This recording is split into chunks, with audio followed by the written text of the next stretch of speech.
Hello नमस्कार दोस्तों, स्वागत है आपका हमारे YouTube channel civil study of law में। दोस्तों, यदि आप बिहार सिविल जज या एपीओ या जुडिशियल सर्विस से संबंधित किसी भी एग्जाम की तैयारी कर रहे हैं, तो यदि आपने अभी भी हमारे चैनल को सब्सक्राइब नहीं किया है तो कर लें। इससे आपको फ़ायदा ये होगा कि जुडिशियल एग्जाम से संबंधित सभी वीडियो आपको एक ही प्लेटफार्म पर उपलब्ध हो जाएंगे। तो स्टार्ट करते हैं आज के टॉपिक में। बिहार सिविल जज एवं एपीओ एवं समकक्ष परीक्षाओं से संबंधित भारतीय दंड संहिता 1807 से संबंधित कुछ महत्वपूर्ण एमसीक्यू को देखेंगे आज। भारतीय दंड संहिता 1807 के अध्याय 2 से साधारण स्पष्टीकरण जनरल एक्सप्लेनेशन, जो कि धारा 6 से लेकर 52 ये तक में विस्तारित है। का प्रश्न नंबर पहला है कि भारतीय दंड संहिता में पुल्लिंग वाचक शब्द प्रयोग किए गए हैं। नर हेतु, नारी हेतु, हर व्यक्ति हेतु, चाहे वे नर हो या नारी। व्याख्या है, भारतीय दंड संहिता 1860 की धारा 8 के अनुसार पुल्लिंग वाचक शब्द जहाँ प्रयोग किए गए हैं वे हर व्यक्ति के लिए हैं, चाहे वे नर हो या नारी हो। नेक्स्ट क्वेश्चन देखते हैं दोस्तों। पुरुष परिभाषित है। भारतीय दंड संहिता की धारा 10 में पुरुष एवं महिला को परिभाषित किया गया हो, चाहे किसी भी उम्र की हो। देखते हैं इसकी व्याख्या को। भारतीय दंड संहिता की धारा 10 के अनुसार पुरुष शब्द किसी भी आयु का मानव नर का घोतक है। इसी तरीके से नारी भी किसी भी आयु की हो घोतक है। नेक्स्ट क्वेश्चन है कि भारतीय दंड संहिता में स्त्री शब्द घोतक है। जन्मजात बालिका सहित किसी भी आयु की महिला। ये भी परिभाषा पुरुष एवं स्त्री दोनों की परिभाषाएं धारा 10 में दी गई हैं। व्याख्या है, भारतीय दंड संहिता 1860 की धारा 10 के अनुसार शब्द स्त्री वुमेन किसी भी आयु की मानव नारी का घोतक है। नेक्स्ट क्वेश्चन है आपका, निम्नलिखित में से किस धारा में दी गई व्यक्ति की परिभाषा की प्रकृति को देखते हुए मानव वध को एक व्यक्ति द्वारा एक व्यक्ति की हत्या के रूप में परिभाषित नहीं किया जा सकता है। आंसर है बी, भारतीय दंड संहिता की धारा 11 में। नेक्स्ट क्वेश्चन है आपका, न्यायालय शब्द को भारतीय दंड संहिता की किस धारा में परिभाषित किया गया है। न्यायालय शब्द को भारतीय दंड संहिता की धारा 20 में परिभाषित किया गया है। नेक्स्ट क्वेश्चन है आपका, भारतीय दंड संहिता में न्यायालय कोर्ट ऑफ जस्टिस शब्द घोतक होता है।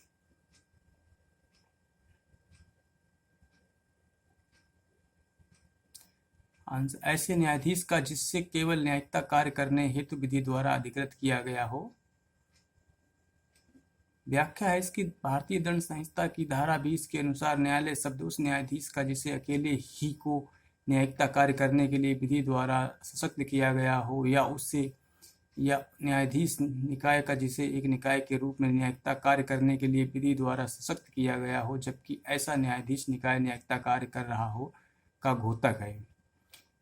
नेक्स्ट क्वेश्चन है, निम्नलिखित में से एक लोक सेवक नहीं है। परिसमापक, सिविल जज, न्यायालय का सहायता कर रहा, पंचायत सदस्य, सहकारी समिति का सचिव। परिसमापक लोक सेवक हैं, सिविल जज लोक सेवक हैं, न्यायालय की सहायता कर रहे पंचायत सदस्य भी लोक सेवक हैं। सहकारी समिति का सचिव लोक सेवक की श्रेणी में नहीं आता है। इसकी परिभाषा धारा 21 में दी गई है। नेक्स्ट क्वेश्चन है आपका 8 है, निम्नलिखित में से कौन सा लोक सेवक नहीं है। विश्वविद्यालय का परीक्षक लोक सेवक नहीं है। नगर निगम आयुक्त, विधायक एवं संसद सदस्य लोक सेवक हैं। ये व्याख्या में देखते हैं, निम्नलिखित में से विश्वविद्यालय का परीक्षक लोक सेवक नहीं है, जबकि अन्य लोक सेवक हैं। गुजरात राज्य बनाम MP द्विवेदी के मामले में निर्धारित किया गया है कि विश्वविद्यालय के परीक्षक के रूप में कार्य करने वाला परीक्षक भारतीय दंड संहिता 1860 की धारा 21 की उपधारा 9 के अंतर्गत लोक सेवक नहीं हैं। नेक्स्ट क्वेश्चन आपका 9 है, निम्न में से कौन लोक सेवक नहीं है। राज्य का मुख्यमंत्री, central board of film sensor का सभापति, बीमा कंपनी का बीमा सर्वेक्षक, राष्ट्रीयकृत बैंक का कर्मचारी। तो बीमा कंपनी का बीमा सर्वेक्षक लोक सेवक की श्रेणी में नहीं आता है, बाकी A, B, D तीनों आपके लोक सेवक की श्रेणी में आते हैं।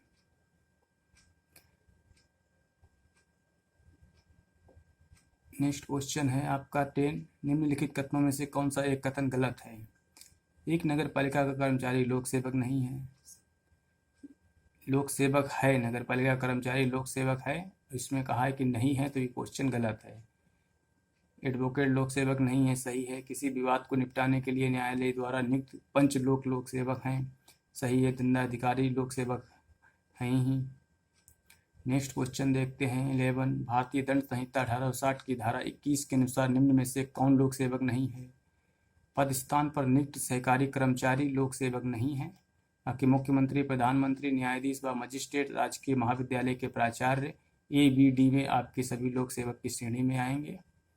नेक्स्ट क्वेश्चन है आपका, निम्न में से कौन मूल्यवान प्रतिभूति नहीं है? एक पट्टे की प्रतिलिपि मूल्यवान प्रतिभूति नहीं है। बाकी एक किराया पत्र, तलाक का विलेख, एक प्रामिजरी नोट एवं प्रोनोट ये मूल्यवान प्रतिभूति की श्रेणी में आते हैं। ये कृष्णा राव बनाम मध्य प्रदेश के मामले में निर्धारित किया गया था। नेक्स्ट क्वेश्चन देखते हैं दोस्तों, भारतीय दंड संहिता की धारा 22 की परिभाषा के अनुसार कौन सी वस्तु चल संपत्ति नहीं है? मिट्टी, चैक, वृक्ष, तालाब की मछलियां। दोस्तों वृक्ष खड़ा काष्ठ होता है जो कि अचल संपत्ति में आता है, परंतु वृक्ष चल संपत्ति उस समय हो जाता है जब उसको भूमि से पृथक कर दिया जाता है, तब वो चल संपत्ति होता है, तब वो अचल ही संपत्ति रहता है।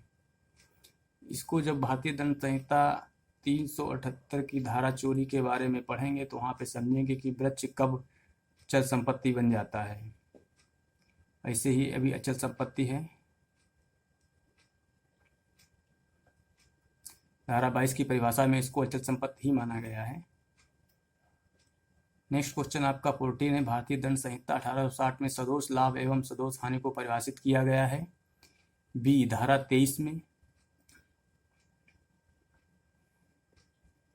धारा 22 में जंगम संपत्ति को एवं 23 में सदोष लाभ एवं सदोष हानि को परिभाषित किया गया। धारा 24 में बेईमानी से तथा धारा 27 में पत्नी, लिपिक या सेवक के कब्जे में संपत्ति को परिभाषित किया गया है।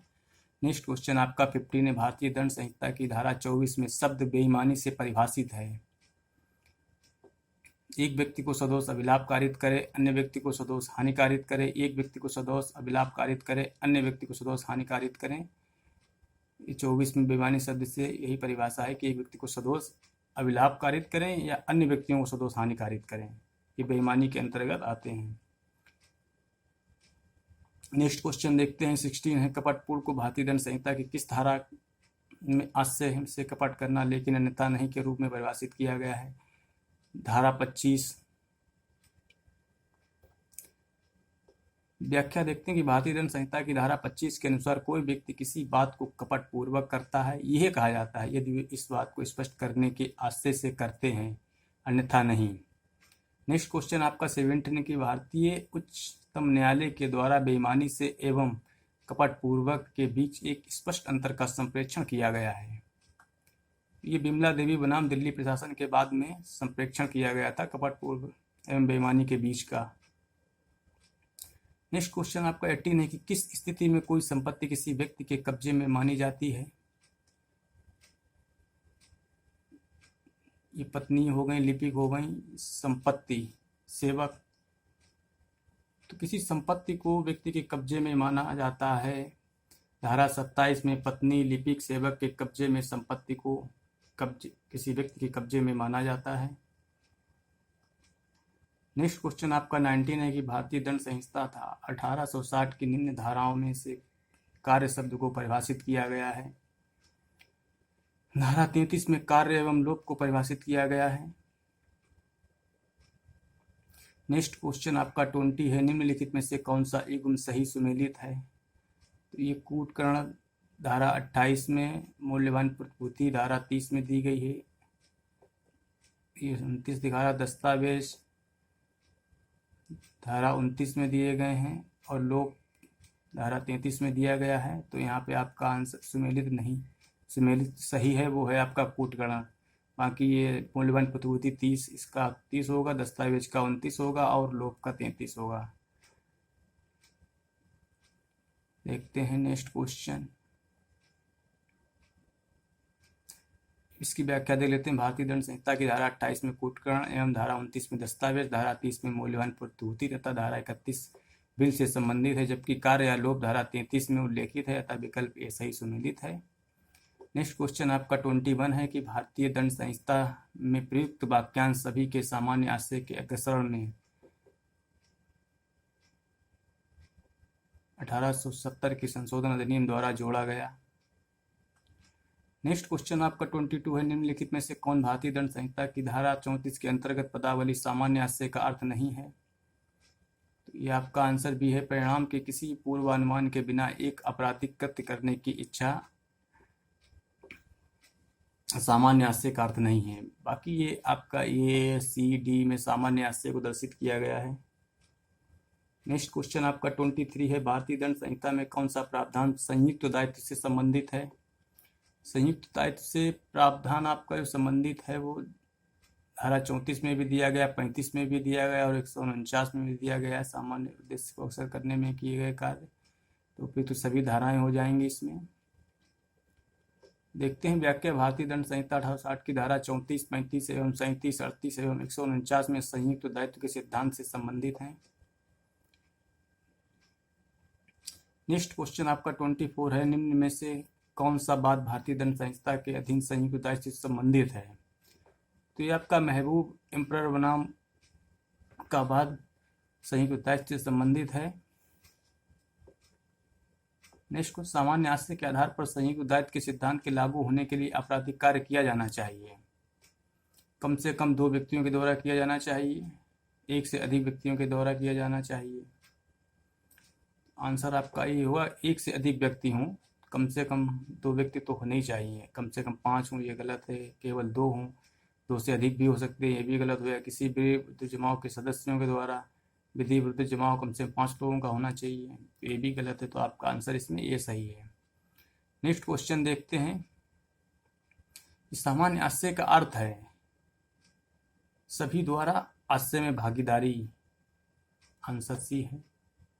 सामान्य आशय से अभिप्राय है कि 2 या 2 से अधिक व्यक्तियों का एक सा आशय होना, 2 या 2 से अधिक व्यक्तियों की आशय की समानता, 2 या अधिक व्यक्तियों का एक ही आशय रखना, एक आशय के प्रति 2 या अधिक व्यक्तियों में मानसिक सहमति का होना तथा एक दूसरे की उसमें सहभागिता होना ही सामान्य आशय की परिभाषा में आता है। नेक्स्ट क्वेश्चन देखते हैं। 28 है, धारा 34 के अधीन सामान्य आशय का निम्न अर्थ है। आशय जो आपराधिक कृत्य करने वाले लोगों को ज्ञात हो, आंसर सी है। भारतीय दंड संहिता की धारा 34 के अनुसार इस धारा के अधीन सामान्य आशय का अर्थ ऐसा आशय है जो आपराधिक कृत्य करने वाले सभी लोगों को ज्ञात हो। नेक्स्ट क्वेश्चन आपका 29 है, भारतीय दंड संहिता 1860 की धारा 34 धारा जो संबंधित है आपकी साक्ष्य विधि का एक नियम है। मध्य प्रदेश राज्य बनाम देश राज्य के मामले में निर्धारित किया गया है इस सिद्धांत को। धारा 30-34 के लागू होने के लिए आवश्यक है कि आपराधिक कृत्य किया गया हो, 1 से अधिक व्यक्तियों के द्वारा किया गया हो, आंसर आपका डी हो जाएगा। जब नेक्स्ट क्वेश्चन आपका 31 है, जबकि कोई आपराधिक कार्य कई व्यक्तियों द्वारा अपने सबके सामान्य आशय को अग्रसर करने में किया जाता है तो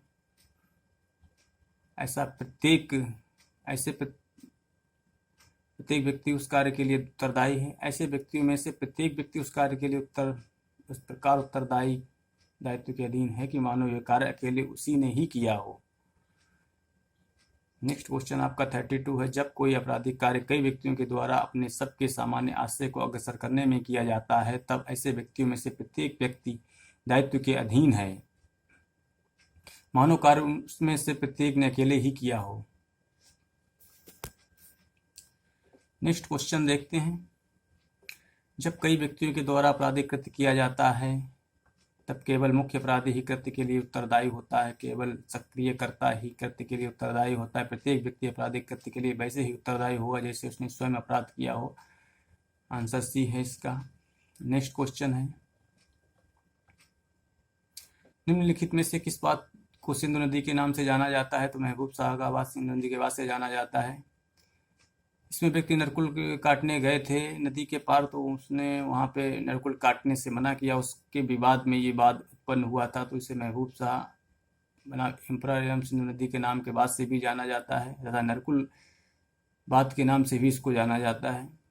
नेक्स्ट क्वेश्चन आपका 35 है, निम्न वादों में से कौन सा एक बात भारतीय दंड संहिता की धारा 34 से संबंधित है? तो आपका ये हो जाएगा बरेंद्र कुमार घोष बनाम किंग एम्परर। नेक्स्ट क्वेश्चन है, भारतीय दंड संहिता की धारा 34 द्वारा निर्मित संयुक्त दायित्व के सिद्धांत से निम्नलिखित में से कौन सा बात संबंधित है? महबूब शाह बनाम एम्परर, क्वीन बनाम टांसल का मामला दुरास्ते से संबंधित है। रेक्स बनाम गोविंदा धारा 299 एवं 300 के अंतर से संबंधित है। आर बनाम लिपमैन का मामला है जो कि मतदाता से संबंधित है धारा 84 में। सामान्य आश्रय के सिद्धांत की विवेचना निम्नलिखित में से किस बात के अंतर्गत की गई है? सामान्य आश्रय की विवेचना महबूब शाह बनाम किंग एम्परर के मामले में की गई है। नेक्स्ट क्वेश्चन देखते हैं, प्रीवी काउंसिल के समक्ष पोस्ट मास्टर हत्या के मामले में निर्णय दिया गया था, ये आपका कौन से जज के द्वारा निर्णय दिया गया था? लॉर्ड समर के द्वारा दिया गया था। प्रीवी काउंसिल के समक्ष पोस्ट मास्टर हत्या के मामले को बरेंद्र कुमार घोष बनाम एम्परर के बाद के नाम से भी जाना जाता है, जिसमें निर्णय लॉर्ड समर के द्वारा दिया गया है। इंपॉर्टेंट क्वेश्चन है बहुत। भारतीय दंड संहिता की धारा 34 के लिए बी है आंसर, शारीरिक उपस्थिति सहभागिता के लिए आवश्यक है कि परंतु सभी प्रकरणों में नहीं। नेक्स्ट क्वेश्चन देखते हैं दोस्तों, सामान्य आश्रय और समान आश्रय में अंतर स्पष्ट किया गया था। ये आपका बरेंद्र कुमार घोष बनाम किंग एम्परर, महबूब शाह बनाम किंग एम्परर, एम श्रीनिवास मल किंग एम्परर, उपयुक्त सभी मामलों में तो ये महबूब शाह बनाम किंग एम्परर के मामले में किया गया था। नेक्स्ट क्वेश्चन है आपका, अपराधों में वे भी सहायक होते हैं जो केवल खड़े रहते हैं और प्रतीक्षा करते हैं, ये कथन किस बात में किया गया है? ये कथन आपका बरेंद्र कुमार घोष बनाम एम्परर के मामले में किया है। इसके उदाहरण, अगर दो व्यक्ति बैंक लूटने जाते हैं और एक व्यक्ति बाहर खड़े हुए इंतजार करता है और दूसरा व्यक्ति बैंक लूटता है, तो बाहर खड़ा हुआ व्यक्ति भले ही कुछ ना करे लेकिन वो उतने ही सहभागी होगा कि जितना जो बैंक लूटने अंदर गया है।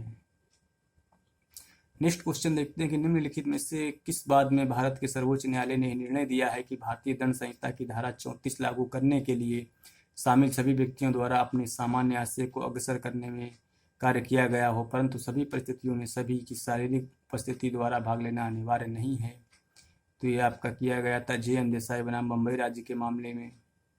नेक्स्ट क्वेश्चन देखते हैं 43 है आपका, भारतीय दंड संहिता की धारा 34 के लागू होने के लिए निम्नलिखित में से कौन आवश्यक शर्त नहीं है? आपराधिक कृत्य कई व्यक्तियों द्वारा किया गया, आपराधिक कृत्य सामान्य उद्देश्य को अक्सर करने में किया गया, आपराधिक कृत्य सामान्य आश्रय के अग्रसर करने में किया गया हो, अपराध घटित करने वाले कृत्य में किसी न किसी रूप में सभी ने भागीदारी की हो। तो आंसर आपका जो बी है कि आपराधिक कृत्य सामान्य उद्देश्य को अग्रसर करने में किया गया हो। नेक्स्ट क्वेश्चन है आपका 44, एक्स एवं वाई दोनों जेड की हत्या करने जाते हैं। एक्स हाथ में भाला लिए चौकन्ना खड़ा रहता है, वह जेड पर कोई वार नहीं करता है, जेड वाई को मार डालता है। यहाँ पे एक्स और वाई दोनों समान दंड के लिए दंडित होंगे। आंसर आपका है बी, जेड की हत्या के लिए एक्स वाई दोनों दोषी होंगे। नेक्स्ट क्वेश्चन देखते हैं, निम्नलिखित में से कौन सा भारतीय दंड संहिता की धारा 34 का आवश्यक तत्व नहीं है? कोई आपराधिक कृत्य का किया जाना, आपराधिक कृत्य कई व्यक्तियों द्वारा किया गया हो, आपराधिक कृत्य 5 से अधिक व्यक्तियों द्वारा किया गया हो।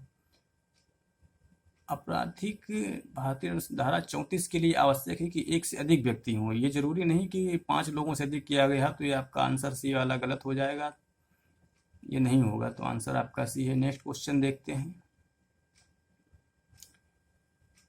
किसी आपराधिक कार्य को करने में भारतीय दंड संहिता की धारा 34 में संयुक्त दायित्व के सिद्धांत की अपेक्षा है कि अपराधियों को अनुप्रमाणित करने वाला सामान्य आश्रय विद्यमान हो।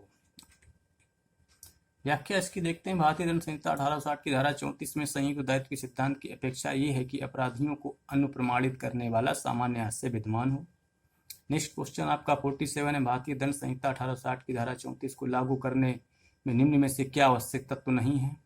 तो अभियुक्तों की संख्या 5 हुई आवश्यक नहीं है, सामान्य आश्रय आवश्यक है, अपराध को कारित कार्य भी आवश्यक है। अपराध सामान्य आशय के अग्रसरण करने में किया गया, ये भी आवश्यक है कि और सी वाला जो है कि अभियुक्तों की संख्या 5 से अधिक हो, ये आवश्यक नहीं है। अभियुक्तों की संख्या 1 से ही अधिक हो, ये आवश्यक है। निम्न में से कौन सा बात भारतीय दंड संहिता की धारा 34 से संबंधित नहीं है? महबूब शाह संबंधित है, वीरेंद्र कुमार वाला संबंधित है, के.एम. नानावती बम्बई राज्य का मामला इससे संबंधित नहीं है। के.एम. नानावती का मामला आपका है गंभीर एवं अचानक प्रकोपन से संबंधित है। नेक्स्ट क्वेश्चन है आपका, भारतीय दंड संहिता 1860 की धारा 34 के अंतर्गत यथा विचारित संयुक्त दायित्व का सिद्धांत निम्नलिखित के निर्णय पर आधारित है। धारा 34 का यथा विचारित संयुक्त का सिद्धांत है वीरेंद्र कुमार घोष बनाम एम्परर के मामले पर ही आधारित है। रैग बनाम क्रूज के मामले में निर्धारित किया गया है। व्याख्या लिखते हैं कि रैग बनाम क्रूज के बाद में निर्धारित किया गया है कि धारा 34 के अंतर्गत यथा विचारित संयुक्त दायित्व का सिद्धांत निहित है। नेक्स्ट क्वेश्चन 50 है आपका, निम्न में से कौन सा बात सामान्य आशय से संबंधित नहीं है? तो बी है आपका आर बनाम टांसल का मामला। नेक्स्ट क्वेश्चन देखते हैं 51 है, निम्नलिखित में से कौन सा बात सामान्य आशय पर आधारित संयुक्त दायित्व के सिद्धांत से संबंधित नहीं है? तो आंसर है आपका डी, रिक्स बनाम गोविंदा संबंधित। वीरेंद्र कुमार घोष एम्परर का मामला संबंधित है संयुक्त दायित्व से। महबूब शाह एम्परर रिक्स बनाम गोविंदा धारा 299 एवं 300 में अंतर से संबंधित है। अपराधी मानव हत्या के मामले से संबंधित है। तो दोस्तों आज हमने भारतीय दंड संहिता 1860 के अध्याय 2 से इन 51 प्रश्नों को देखा। नेक्स्ट भाग में आगे के प्रश्नों को देखेंगे। तो दोस्तों यदि आपने अभी भी हमारे चैनल को सब्सक्राइब नहीं किया है तो कर लें, जिससे सभी वीडियो आपको एक ही स्थान पर उपलब्ध हो जाएंगे। यदि सब्सक्राइब कर लिया है तो बेल आइकन को प्रेस कर लें, जिससे कि अगली वीडियो का नोटिफिकेशन आपको प्राप्त हो सके। तो मिलते हैं नेक्स्ट सेगमेंट में, तब तक के लिए bye bye and take care.